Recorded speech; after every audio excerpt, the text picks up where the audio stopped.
sliding. Whole block solid. Backstage. Walnut Hills, Cincinnati. A neighborhood that you would call the trenches. It's home for some, and usually hums along the quiet corridors of the Kemper Lane apartments. But on one Tuesday afternoon, that rhythm was shattered again. This time, by a single, definitive act of violence. 47-year-old Gregory Taylor Tolliver is dead, and the man who killed him walked free. In the eyes of the Cincinnati police, this was a closed case of justifiable homicide. But in the court of public opinion, fueled by raw, unfiltered footage, a different trial is taking place.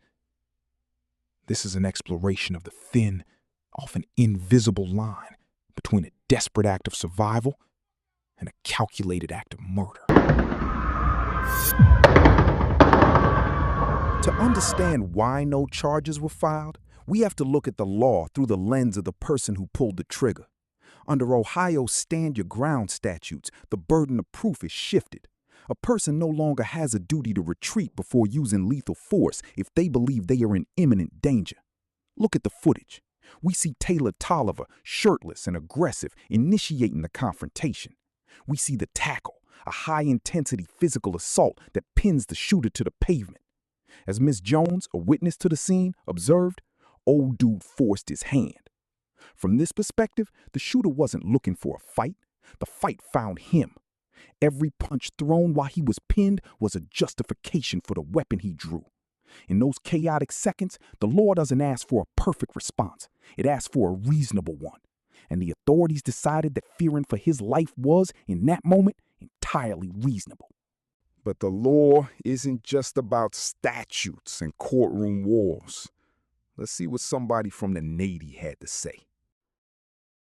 As far as the situation, I do feel like it was justifiable. I'm just shocked that Cincinnati let it be labeled as justifiable because you know what they be trying to do to them. I feel sorry for both parties. I mean, because I know the older guy probably didn't want to have to do that.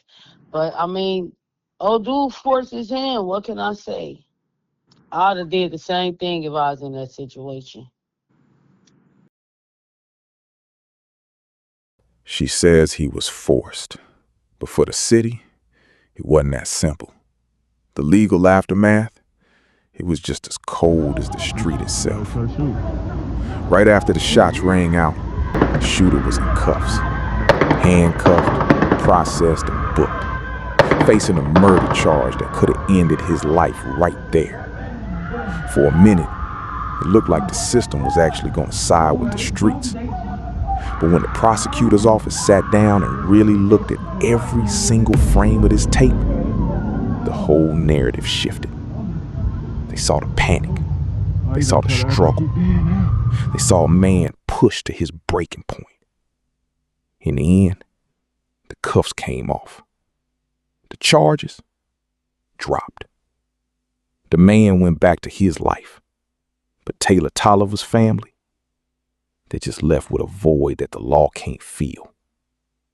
The ruling is justifiable. But as this footage keeps spinning on every screen in the city, the question still hangs heavy.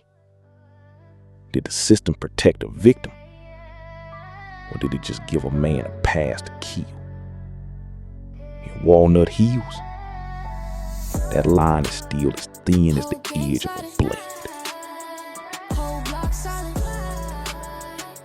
Stay loaded.